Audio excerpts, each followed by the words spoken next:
Yo, what is up guys, Stelboy here, aka Blue Collar Sports TV. Hopefully you guys are doing well. If you're new here, smash that like, hit subscribe, all of that good stuff. So of course January is usually a slow start to boxing. Not many fights in January, usually. We do have Beterbiev versus Callum Smith, which I'm really looking forward to. But also, the 6th of January marks the return of Vergil Ortiz Jr. Now, Vergil Ortiz Jr. on the come-up, if you followed my channel, Vergil Ortiz Jr. was a guy who I was always very high on.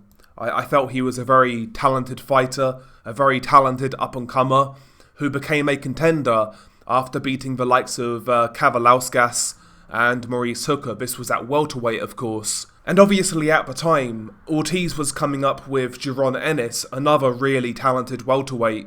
Two young guys who looked great on the come-up at the same time. And many of us were debating who would win between the two. And that was a potential super fight down the line. Of course now Ennis is the IBF welterweight champion. So he's moving forwards, but Vergil Ortiz, his career's been very disappointing in the last few years. Obviously not down to his own doings, but he's been suffering with illnesses, etc. And as a result, he's been very inactive in recent years. Now he returns this on the 6th of January, and he will be fighting Frederick Lawson at 154 pounds. Ortiz can no longer make welterweight.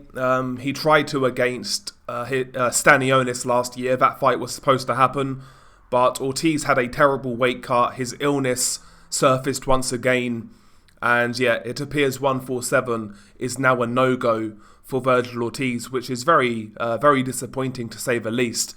But he comes back this weekend. He's fighting a guy called Frederick Lawson. Frederick Lawson is what he is.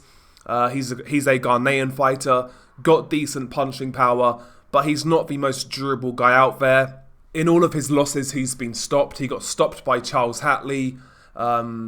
He got stopped by Kevin Bizier the best part of 10 years ago. So yeah, Frederick Lawson is what he is. He is the opponent in this fight, and he's there to make Vergil Ortiz look good. And I suspect that will happen in this fight. I've actually seen Frederick Lawson fight a couple of times, and he has that kind of Ghanaian style, like the high guard, the straight jab, but he's quite rudimentary with it, and unlike a guy like Joshua Clottey, he's not durable. So listen, Ortiz is going to go through this guy like a doorway.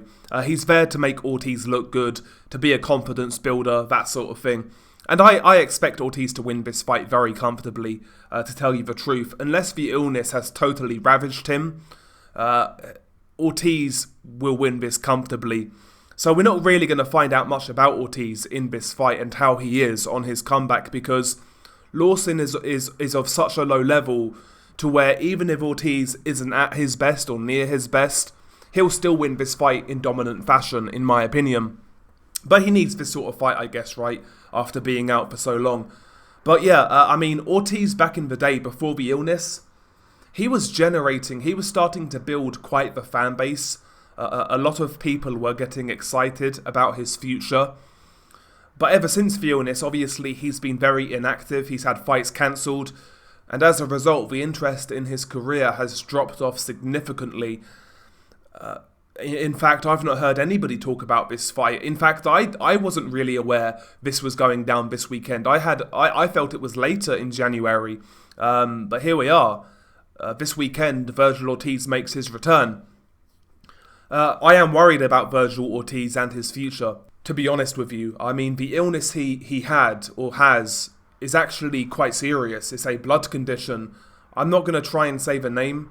Rhabdomyolysis, I want to say. Maybe I'm wrong. But if you Google the symptoms or something like that, needless to say, it's a terrible condition to have when you're trying to cut weight, and it is potentially fatal in some cases. Interestingly also, it has been speculated, inverted commas, that the condition can actually be a rare side effect of the COVID-19 mRNA vaccination. Whether that was the cause of this and his issues, who knows, but hopefully now he's got past it. But, you know, this wasn't the... the Stanionis fight when he pulled out of that fight due to this condition, that wasn't the first time that we heard he was suffering with it. There was a previous fight as well. I think it was in 2022 when this condition affected Ortiz and he had to pull out. So this condition has reared its ugly head twice in Vergil Ortiz's career in the last couple of years. And as a result, he's been super inactive, Never fought in 2023.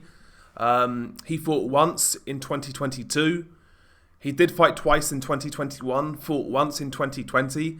He's had 4 fights in the last 4 years, Vergil Ortiz Jr. And that's terrible when you're a young fighter, I believe anyway.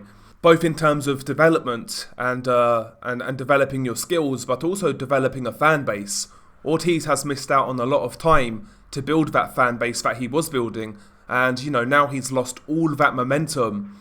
So we'll see how he fares here. I hope this condition doesn't rear its ugly head again. It's happened twice now. Maybe going to 154, he's not cutting as much. It's not as strenuous on his body to kind of make it act up. So we shall see. But listen, I was a guy who was very, very high on Vergil Ortiz back in the day. Right now, I can't say I am. We'll see how he looks in this fight. I expect him to win regardless, to be honest. I don't think this fight's really going to prove much, but we'll see how active he is in this coming year. Hopefully we see him fight more regular, and hopefully he can rebuild that momentum that he was showing previously. Can he do that at 154, where the guys are slightly bigger than the guys at welterweight? That's another question as well. But listen, man, if Ortiz can win a couple of fights at 54, maybe we could see Ortiz versus Tim Tszyu. If Ortiz impresses us once again, that could be a great fight. So there are definitely fights for Vergil Ortiz at 54, but we'll see how he looks at the weight. And I think it will take a couple of fights. We shall see. Anyway, what do you make of this fight? Are you excited for Ortiz to be back? I'm interested. I am interested, but yeah, I don't think it's really going to tell us much. Also, one thing as well. By the way, this fight goes down in Las Vegas. And it is a Golden Boy show, obviously. Also on the undercard, Ohara Davis is fighting Ishmael Barroso. I believe that is for the WBA Super Lightweight Interim title. Basically to be the #1 contender for Rolly Romero. So we'll see what happens there. That's a decent fight. I actually think Ohara is going to beat Ishmael Barroso. Because Barroso now is so fucking old. I'd expect Ohara to beat him, to be honest with you, but you never know. You never know. That could be a good fight, though. That could be a good fight. Anyway, share your thoughts below. I'm rambling now. Beanie Guy Del Boy. Peace.